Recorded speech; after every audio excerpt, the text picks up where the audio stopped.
afraid of you. First off, it's Charles J. That just in case you ain't heard of me, they told me it was too late. But I promise that I'll be the first to speak. Most of these rappers, they fake. But you can't have your way the same bird kid. Everybody said it won't be. Till they see smoke, then they realize they'd rather have turkey than me. What it do? It's 903 Boxing. I'm your host, Charles J. Say, man, been a while. Been a goddamn long time coming.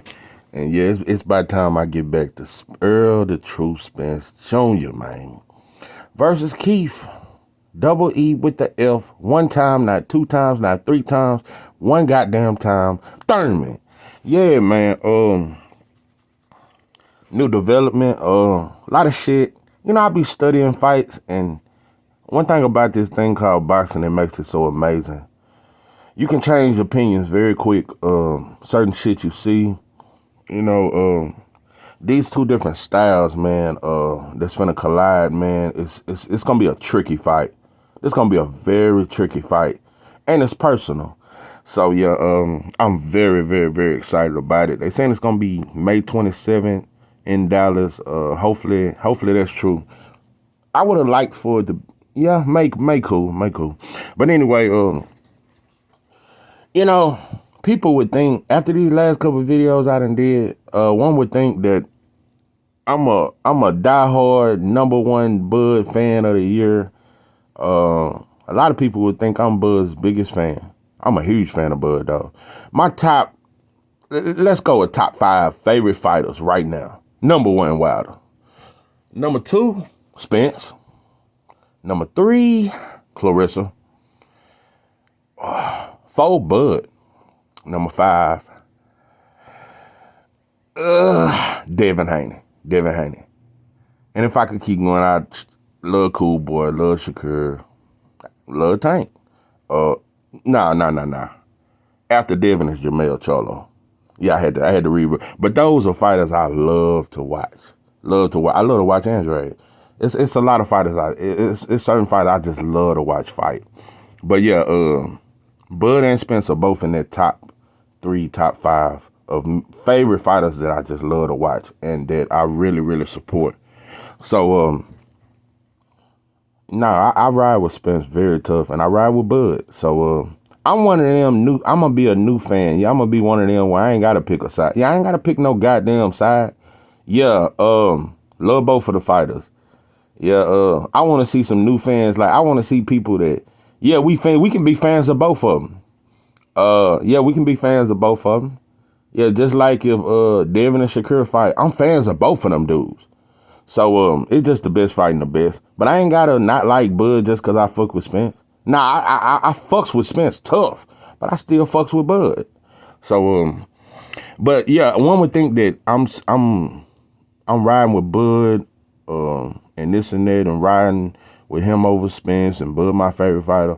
Now, what I'm gonna say is this, you know, what's this? Stand up. Is there a heart in the house tonight? Boy, I done went from Temptation. What was my last video about the Temptation? I done went to goddamn 5 Heartbeat. Y'all done went to Eddie Kane. But anyway, now you gotta stand up. And I'm not gonna let this shit go down. You motherfuckers ain't gonna do Bud like this. Let me tell you something, Spence fan. You motherfuckers need to rise the fuck up. And it's time to take up for Bud. Yeah, that's what we gonna do. I'm gonna tell you why. Listen, if these Ryan and Tank negotiations hadn't been broadcasted the way they have, and I hadn't seen the shit I've seen, I wouldn't be going as hard. You know, even though I never blamed Bud, the fact that I've seen these Ryan and Tank negotiate, and I've seen the humbleness. See, Alden showed me how humble he can be. Yeah, Espinoza, he showed me how hopeful. You know, Espinoza, he looked like a born-again Christian. Yeah, he like Paul in the Bible. That motherfucker got so much faith in this fight. Yeah, he's a goddamn warrior now for, yeah, you would think this shit done changed these motherfuckers. Yeah, these motherfuckers is, I've never seen them be so understanding. Yeah, what I need from, you motherfuckers should have been understanding with Bud. You motherfuckers should have been just as understanding with Bud. And if y'all can't agree with that, then evidently we just too goddamn biased to see the truth. The respect, bro. that I've seen Ryan get, that's what made me say the shit I've said about Bud. Because for one, nobody's talking about. You would think Ryan is a bigger name, a more accomplished fighter, and a bigger star than Terrence Crawford, which is not true. Ryan's whole fame has come off one fighter. Bud has got a lot of attention attaching his name to Spence, but he was a star before that. Ryan was not a star before Tank. So, not only that, if you motherfuckers thought Bud was so goddamn arrogant, look at Oscar and look at King Ryan. Look how bold these motherfuckers is. Yeah, this is the first time in the history of negotiations that I've seen a motherfucker say, yeah, if we lose, we want a rematch clause too. I've never seen no B-side fighter even request some shit like that. Canelo get rematch clauses all the time because he's the A side. His opponents don't get that. Joshua has done it. Floyd has done it. A lot of fighters have done that when you're the A side. So all these negotiations being held up because you want the same. Like I said, they done negotiated their way into a 50-50 fight, or either Ryan gonna get 60 and Tank gonna get 40. And Tank gonna sign for it. And Al gonna tell them to sign, and they gonna all agree. At this point, y'all show me how humble y'all can be. And for y'all to be this humble to Ryan and Oscar, somebody who's dissed you, somebody who tried to get your promotion shut down, who said you was a fraud, I'm looking at the respect you got for him. Yeah, Bud never said you was a fraud, Al, or Espino. He never tried to shut you down. He never made racist tweets about you. So, like I said, that's what has disturbed me the most. The fact that,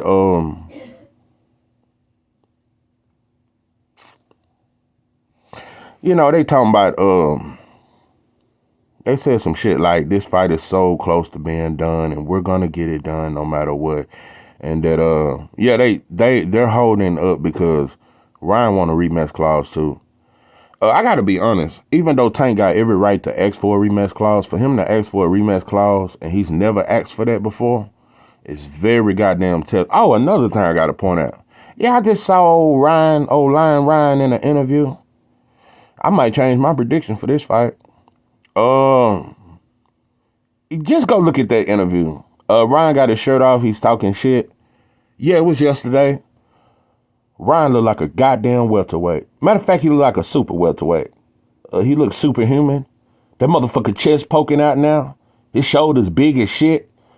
Oh yeah, I'm about to change my prediction. Yeah, King Ryan, that motherfucker huge. I ain't never in my life seen Ryan this big.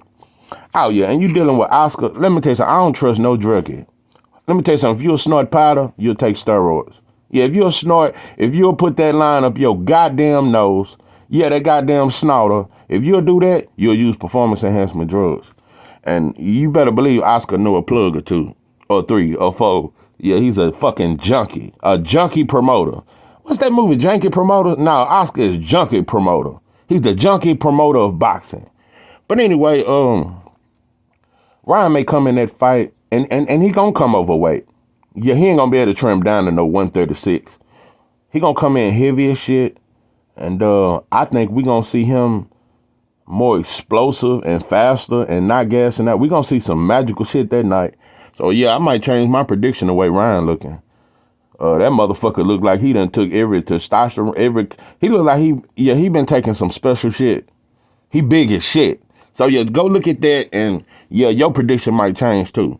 So I done explained this shit that PBC has exposed that they're willing to bend and fold and they flexible as shit when it come to Ryan. Somebody who ain't shit, bro. Who clout chased their way to the top. Terrence Crawford worked his way to the top. So yeah, that's why I'm defending Bud, because y'all motherfuckers didn't show that same respect. And until you motherfuckers admit that shit, whether you think Bud ducked or not, if you motherfuckers can't admit that Al Heyman Espinosa did not show Bud the same respect that they showing Ryan and Oscar, you on dope and dog food. You on that goddamn old Roy, you on some pedigree, you on some, bro. If you don't agree with that. So yeah, let's get to Keith Double E with the goddamn F. I'm gonna tell you some shit, bro. You know, looking back at history always repeats itself. Keith did some slick shit. I finally realized what he was doing, bro. He waited Spence out for a reason. I'm gonna tell you what he's doing. He doing a Sugar Ray Leonard. Yeah, that's how Sugar Ray Leonard did Hagler. Yeah, he waited by, like 2-3 fights later, let him wear down. Yeah, let that Mugabe get at him. And then he say, it's time to get him. I'm gonna be honest, bro. Motherfuckers don't ever want to admit that about Leonard. He waited about a year or two. He waited. He let Hagler get a few more fights in. But I got to give Leonard all credit. He stood in there and he won that fight. A lot of people say, Leonard won that fight. And he was hurt very bad. And the way he fought through that shit, because Hagler had him almost out of there at one point in that fight. And Leonard could have quit. And he showed his dog. Leonard was a dog, but he was a strategic at making fights. People just say Floyd was. No, Leonard was very strategic. And he knew a year or two before that, Hagler probably would have stopped him. And I agree. Hagler would have stopped Leonard. A year or two before that, he'd have stopped him. And Leonard knew that. And so, Keith, double E with the F, I think he's doing the same thing. If he had fought Keith, if he had fought Errol at the time, Errol was fighting Kell Brook. But let me tell you something. That Kell Brook fight, for one, I gotta say that's probably his best performance. That Lamont Peterson was a good, but Kell Brook was a younger, hungrier fighter. So I would say that performance and the Ugas performance. Because I really watched that Ugas fight very close, bro. Ugas would have gave a lot of fighters hell. He was big as shit, very strong. And Ugas' power was very underrated. He got a stinging ass right hand. That motherfucker really hit hard. And a lot of people don't look at that. And I looked at how Spence got that. Spence a finesse fighter. He's aggressive, but he be finessing. That motherfucker finesse you in the ring, bro. The way he work his way on the inside.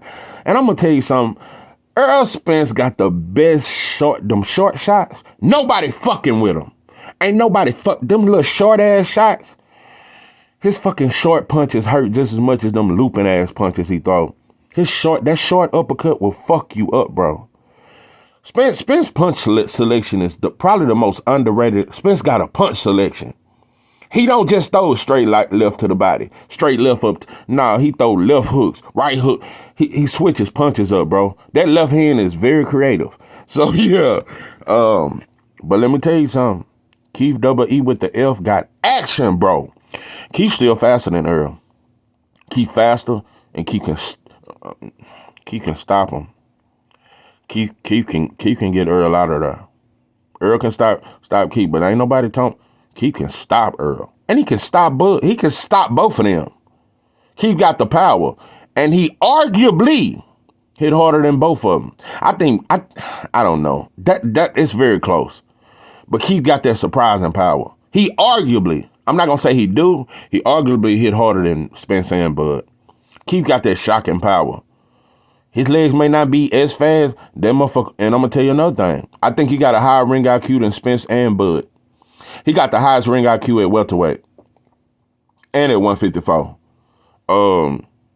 Keith Thurman has a high ring IQ, bro. And the way he can set you up, people don't talk about that. And Keith is one of the most unpredictable fighters in boxing. His punch selection is unpredictable. And the way he release shots on the move, that shit be stinging, bro. But I think Errol gonna break him down. Errol, this I swear, bro, when I tell you I love to watch Errol fight, it's just like chess, bro. It's just like chess. I told you that shit like listening to the Isley Brothers or some shit. But yeah, I got Errol by stoppage, but this gonna be an epic fight. So this is 903 Boxing. I am your host, Charles J. With that, I'm out.